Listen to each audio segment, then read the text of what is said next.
Chairperson, how do you fix a complex problem? This was the question facing the MPs of this committee when confronted with the problem of over-indebtedness of poor consumers, especially those that do not qualify for debt counselling due to affordability factors. Wanneer mense 'n komplekse probleem bestudeer, moet holisties daarna gekyk word en in die geval moet gevra word hoe die ekonomiese omgewing lyk waarin arm mense hulle self bevind en hoekom hulle in die eerste plek arm is.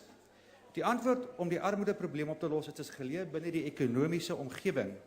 Die feit is dat armoede styg weens swak ekonomiese groei en daar bestaan 'n breë konsensus dat die regering se beleid van inmenging in die mark, wanbesteding en korrupsie die oorsaak daarvoor is. Given this context, it is abundantly clear that the creation of debt counselling processes for a population with an employment rate of more than 30% is merely placing a plaster on a terminally ill patient's wounds. It may help in the short term, but will not save the patient. Having said this, we must also emphasize that even the short-term benefits are uncertain. As this bill is a committee creation, there was no requirement to perform a socio-economic impact assessment study on the final bill before Parliament today.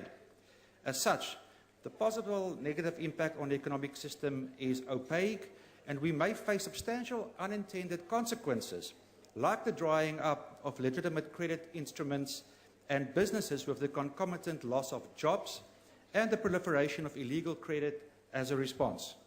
Furthermore, if one has regard to the statistics on the current debt cycle, there are clear signs that debt is actually decreasing. South Africa is in the longest period of decline in household debt.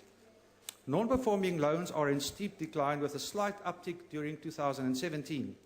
Debt judgment and summons are the lowest since data records began. It seems that people are managing their credit better, and the current debt intervention system might also be a contributing factor in that respect. Despite this good news, it is clear that only policy changes that facilitate economic growth will sustainably self-correct the debt problem. In wese het Suid-Afrikaners, veral die armes, werksgeleenthede nodig om volhoubaar uit die skuldkrisis te kom. Daarom moet die Departement van Handel en Nywerheid dus eerder introspeksie doen en 'n onafhanklike studie doen om te bepaal watter beleid in die pad staan van ekonomiese groei en volhoubare werkskepping. We want to help the poor, and we wish to see opportunities created for their advancement, indeed. However, by treating the symptoms and not applying the cure, we are prolonging the suffering and merely delaying an economic implosion given the current economic policy path. Therefore, unfortunately, we cannot support the bill. Thank you. Thank you very much.